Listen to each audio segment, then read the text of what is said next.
ನಮಸ್ಕಾರ ಸ್ನೇಹಿತರೆ, ನಮ್ಮ ಮಧು ಚಂದು ಚಾನಲ್ಗೆ ಹೃತ್ಪೂರ್ವಕವಾದ ಸ್ವಾಗತ.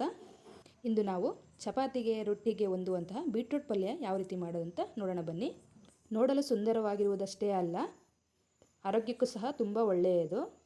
ಮೊದಲಿಗೆ ಬಾಣಲೆಯಲ್ಲಿ 2 ಸ್ಪೂನ್ ದೊಡ್ಡ ಸ್ಪೂನಲ್ಲಿ ಎಣ್ಣೆ ಹಾಕಿ, ಎಣ್ಣೆ ಕಾದ ನಂತರ ಸಾಸಿವೆ, ಕರಿಬೇವಿನ ಸೊಪ್ಪು, ಹಸಿಮೆಣಸಿನಕಾಯಿ, ಉದ್ದುದ್ದಾಗಿ ಕಟ್ ಮಾಡಿದಂತಹ 4 ಈರುಳ್ಳಿಯನ್ನು ಹಾಕಿ ಚೆನ್ನಾಗಿ ಫ್ರೈ ಮಾಡ್ಕೋಬೇಕು. ಈರುಳ್ಳಿ ಎಲ್ಲ ಸಾಫ್ಟ್ ಆಗುವಾಗ ರುಚಿಗೆ ತಕ್ಕಷ್ಟು ಉಪ್ಪನ್ನು ಸೇರಿಸಿ ಚೆನ್ನಾಗಿ ಮಿಕ್ಸ್ ಮಾಡಿಕೊಳ್ಳಬೇಕು. ಈರುಳ್ಳಿ ಎಲ್ಲ ಸಾಫ್ಟ್ ಆಗಿದೆಯಲ್ವ, ಈಗ 1 kg ಬೀಟ್ರೋಟನ್ನು ಮೇಗಳದೆಲ್ಲ ಸಿಪ್ಪೆ ಎಲ್ಲ ತೆಗೆದು ನಾನು ತುರಿದಿಟ್ಕೊಂಡಿದ್ದೀನಿ. ಇಲ್ಲಿ ಅದನ್ನು ಸಹ ಈರುಳ್ಳಿ ಬೆಂದಿದೆಯಲ್ವ ಅದಕ್ಕೆ ಸೇರಿಸ್ಕೊಂಡು ಚೆನ್ನಾಗಿ ಮಿಕ್ಸ್ ಮಾಡ್ಕೊಳ್ತಾ ಇದ್ದೀನಿ. ಈರುಳ್ಳಿ ಜೊತೆಗೆ ಚೆನ್ನಾಗಿ ಹೊಂದ್ಕೋಬೇಕು, ಆ ರೀತಿ ಎಲ್ಲ ನೀಟಾಗಿ ಮಿಕ್ಸ್ ಮಾಡ್ಕೊಳ್ಳಿ.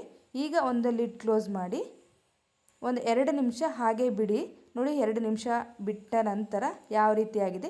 ಈಗ ಇನ್ನೊಂದು ಸತಿ ಮಿಕ್ಸ್ ಮಾಡ್ಕೊಂಡ್ಬಿಟ್ಟು ಫ್ರೆಶ್ ಆಗಿ ತುರಿದಂತಹ ಅಥವಾ ಫ್ರಿಜ್ಜಲ್ಲಿರುವಂತಹ ಹಸಿ ತೆಂಗಿನಕಾಯಿ ತುರಿಯನ್ನು ಹಾಕ್ಕೊಳ್ತಾ ಇದ್ದೀನಿ. ನೀವು ಬೇಕಾದ್ರೆ ಸ್ಕಿಪ್ ಮಾಡ್ಕೋಬೋದು. ಹಸಿ ತೆಂಗಿನಕಾಯಿ ತುರಿ ಹಾಕೋದ್ರಿಂದ ಟೇಸ್ಟ್ ತುಂಬ ಚೆನ್ನಾಗಿರುತ್ತೆ. ಅದಕ್ಕೆ ನಾನಿಲ್ಲಿ ಒಂದು 4-5 ಸ್ಪೂನಷ್ಟು ಹಸಿ ತೆಂಗಿನಕಾಯಿ ತುರಿಯನ್ನು ಸಹ ಸೇರಿಸ್ಕೊಂಡಿದ್ದೀನಿ. ತೆಂಗಿನಕಾಯಿ ತುರಿಯನ್ನು ಸೇರಿಸಾದ್ಮೇಲೆ ಈ ರೀತಿ ಎಲ್ಲ ಮಿಕ್ಸ್ ಮಾಡ್ಕೋಬೇಕಂದ್ರೆ ಬೀಟ್ರೋಟು, ಈರುಳ್ಳಿ, ಕಾಯಿ ತುರಿ ಎಲ್ಲ ಮಿಕ್ಸ್ ಆದರೆ ಚೆನ್ನಾಗಿರುತ್ತೆ. ಈಗ ಲಿಡ್ ಕ್ಲೋಸ್ ಮಾಡಿ ಇನ್ನೂ 2 ನಿಮಿಷ ಹಾಗೆ ಬಿಟ್ಬಿಡಿ. ನೋಡಿ ಯಾವ ರೀತಿ ಎಲ್ಲ ಸಾಫ್ಟ್ ಆಗಿದೆ. ನಮಗೆ ಬೀಟ್ರೋಟ್ ಬೇಗನೆ ಬೇಯುತ್ತೆ, ನೀರಿನ ಅವಶ್ಯಕತೆ ಇರೋದಿಲ್ಲ. ಹಸಿ ಇರುತ್ತೆ ಅಲ್ವಾ ಬೀಟ್ರೋಟ್ ಅನ್ನೋದು, ಅದರಲ್ಲೇ ನೀರಿನಂಶ ಇದ್ಕೊಂಡು ಚೆನ್ನಾಗಿ ಕುಕ್ ಆಗುತ್ತೆ ಇದು. ನೋಡಿ, ಈಗ ಪಲ್ಯ ರೆಡಿ ಆಯಿತು. ಇನ್ನೂ ನಮ್ಮ ಚಾನಲ್ ಹೊಸ್ದಾಗಿ ನೋಡ್ತಾ ಇದ್ದರೆ ಪ್ಲೀಸ್ ನಮ್ಮ ಚಾನಲ್ನ ಸಬ್ಸ್ಕ್ರೈಬ್ ಮಾಡ್ಕೊಂಡು ನೋಡಿ. ಓಕೆ ಫ್ರೆಂಡ್ಸ್, ಬಾಯ್.